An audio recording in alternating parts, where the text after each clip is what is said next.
Hi friends, ഏവർക്കും rubies കിച്ചന്റെ പുതിയ വീഡിയോയിലേക്ക് സ്വാഗതം. ചക്കക്കുരു കൊണ്ട് സ്വാദിഷ്ടമായ ഒരു ലഡു. ചക്കക്കുരു കൊണ്ട് ലഡു നെറ്റിയൊന്ന് ചുളിക്കേണ്ട നല്ലൊരു ലഡു നമുക്ക് തയ്യാറാക്കാം. വെറുതെ പാഴാക്കി കളയുന്ന ചക്കക്കുരു കൊണ്ട് നമുക്ക് തയ്യാറാക്കാം നല്ലൊരു ലഡു. ദിവസങ്ങളോളം കേടുകൂടാതെ നമുക്ക് സ്റ്റോർ ചെയ്ത് വെച്ച് ഇഷ്ടാനുസരണം നമുക്ക് കഴിക്കാവുന്നതാണ്. അങ്ങനെയുള്ള നമ്മുടെ ചക്കക്കുരു ലഡുവിൻ്റെ റെസിപ്പിയിലേക്ക് പോകുന്നതിന് മുന്നേ എപ്പോഴും പറയാറുള്ളത് പോലെ നമ്മുടെ റൂബീസ് കിച്ചൻ ആദ്യമായി കാണുന്നവരും അതുപോലെ തന്നെ ഇതുവരെ സബ്സ്ക്രൈബ് ചെയ്യാത്ത ആരെങ്കിലുമുണ്ടെങ്കിൽ പ്ലീസ് ഒന്ന് സബ്സ്ക്രൈബ് ചെയ്ത് സപ്പോർട്ട് ചെയ്യാൻ മറന്നു പോകരുത്. അതുപോലെ തൊട്ടടുത്ത് കാണുന്ന ബെൽ ബട്ടൺ പ്രസ് ചെയ്യാനും മറക്കരുത്.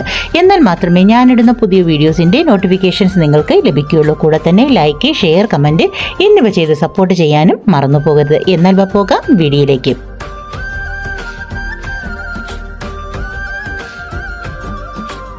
ലഡു തയ്യാറാക്കാനായി ചക്കക്കുരു എല്ലാം വൃത്തിയാക്കി വെച്ചിട്ടുണ്ട്. അതുപോലെ നീളത്തിന് അരിഞ്ഞാണ് ഞാൻ എടുത്തിട്ടുള്ളത്. വറുക്കാൻ എളുപ്പത്തിന് വേണ്ടിയിട്ടാണ് ഇങ്ങനെ ചെയ്തത്. 500 ഗ്രാം അളവിൽ ശർക്കര പാനിയാക്കി വെച്ചിട്ടുണ്ട്. നാളികേരം 1 കപ്പ് അളവിൽ ചെറുതായിട്ട് തിരുകി വെച്ചിട്ടുണ്ട്. പിന്നെ വേണ്ടത് ചെറുപയർ പരിപ്പിനെ ഞാൻ ചെറുതായിട്ട് പൊടിച്ചു വെച്ചിട്ടുണ്ട്. അതായത് നമ്മുടെ റവയുടെ പരുവത്തിന് പൊടിച്ചു വെച്ചിട്ടുണ്ട്. പിന്നെ ഫ്ലേവറിന് ആവശ്യമായ ഏലക്കപ്പൊടി, അതുപോലെ നെയ്യും ആവശ്യമാണ്, അതും എടുത്തിട്ടുണ്ട്.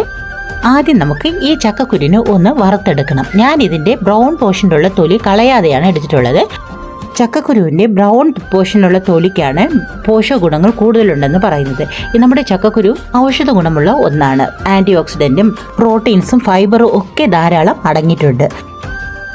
അങ്ങനെയുള്ള ചക്കക്കുരു നമ്മൾ കളയാതെ നമുക്ക് ഇതുപോലെ ഇഷ്ടമുള്ള സാധനങ്ങൾ ഉണ്ടാക്കി നമുക്ക് കഴിക്കാവുന്നതാണ്. നമ്മുടെ ചക്കക്കുരു നന്നായിട്ടൊന്ന് വറുത്തെടുക്കണം. ഇതിൻ്റെ പാകം എന്ന് പറയുന്നത് ഒന്ന് എടുത്തിട്ട് ഇങ്ങനെ ഒടിക്കുമ്പോൾ അത് കട്ടയായി വരണം. അതാണ് അതിൻ്റെ പാകം.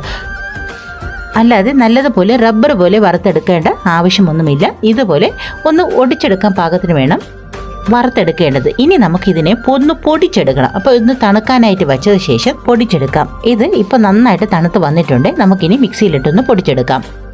2 പ്രാവശ്യമായിട്ടാണ് ഞാനിത് പൊടിച്ചെടുക്കുന്നത്. ഇതിൻ്റെ പാകം എന്ന് പറയുന്നത് നമ്മുടെ റവ പോലെ ആണ് എടുക്കേണ്ടത്. തരി പോലെ റവയുടെ പാകത്തിന് വേണം നമ്മൾ പൊടിച്ചെടുക്കേണ്ടത്. ഇപ്പം ആ ഒരു പാകമായിട്ടുണ്ട്. നമുക്കൊരു പാത്രത്തിലേക്ക് തട്ടി വയ്ക്കാം. ബാക്കിയുള്ളത് ഇതുപോലെ പൊടിച്ചെടുക്കാം.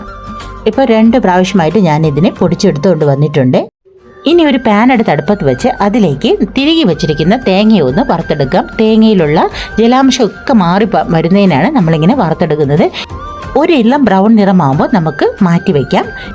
ഇനി ആ പാനിൽ തന്നെ 2 ടേബിൾ സ്പൂൺ നെയ്യ് ഒഴിച്ചു കൊടുക്കാം. നെയ്യ് ഒന്ന് ചൂടായി വരും. ചെറുതായിട്ട് നുറുക്കിയിട്ട് നമുക്ക് വറുത്തെടുക്കാം. ശേഷം ചെറുപയർ പരിപ്പ് ഇതിലേക്ക് തട്ടി ഒന്ന് വറുത്ത് കൊടുക്കാം. കശുവണ്ടി ചെറുപയർ ഞാൻ ഇടുന്ന വീഡിയോ എൻ്റെ കയ്യിൽ നിന്ന് മിസ്സായിട്ടുണ്ട്. അപ്പോൾ ചെറുപയർ ഇട്ട് നമുക്കൊന്ന് മിക്സ് ചെയ്യാം. അതിനുശേഷം നമ്മൾ നേരത്തെ വറുത്ത് മാറ്റി വെച്ച് നാളികേരവും കൂടി ചേർത്ത് ഒന്നുകൂടി നന്നായിട്ട് മിക്സ് ചെയ്യാം. ഇതെല്ലാം കൂടി നന്നായിട്ട് മിക്സായി വരുമ്പോൾ നമ്മൾ പൊടിച്ചു വെച്ച ചക്കക്കുരുവിന് കൂടി ഇതിലേക്ക് ചേർത്ത് നന്നായിട്ട് മിക്സ് ചെയ്ത് കൊടുക്കാം.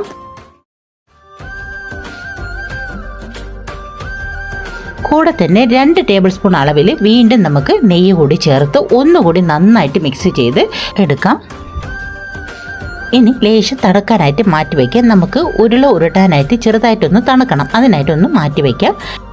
ഇപ്പോൾ ഏകദേശം തണുത്ത് വന്നിട്ടുണ്ട്. ഇനി ഇതിലേക്ക് ഫ്ലേവറിന് ആവശ്യമായ ഏലക്കപ്പൊടി ചേർത്ത് നന്നായിട്ട് മിക്സ് ചെയ്ത് കൊടുക്കാം. നമ്മൾ ഫ്ലേവറിൻ്റെ ഇതൊക്കെ നമുക്ക് ഇഷ്ടാനുസരണം ചേർക്കാവുന്നതാണ്. മധുരത്തിന് ആവശ്യമായ ശർക്കര പാനി അരിച്ച് ഇതിലേക്ക് ഒഴിച്ചു കൊടുക്കാം. എന്നിട്ട് നന്നായിട്ട് ഇളക്കി കൊടുക്കാം. എല്ലാം കൂടി നന്നായിട്ട് മിക്സാക്കി ഉരുളകളാക്കി നമുക്കൊരു പാത്രത്തിലേക്ക് വയ്ക്കാം.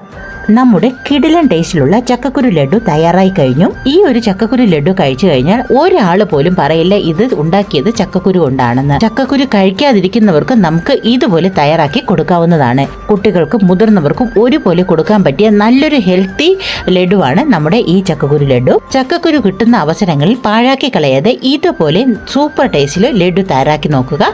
എന്നിട്ട് അഭിപ്രായങ്ങൾ അറിയിക്കുകയും വേണം. അതുപോലെ തന്നെ നിങ്ങൾക്കറിയാവുന്ന മറ്റുള്ളവരിലേക്ക് കൂടി ഈ വീഡിയോ ഒന്ന് ഷെയർ ചെയ്ത് ഞങ്ങളെ സപ്പോർട്ട് ചെയ്യാനും മറന്നു പോകരുത്. അപ്പോൾ മറ്റൊരു വീഡിയോയുമായി കാണാം. Thanks for watching.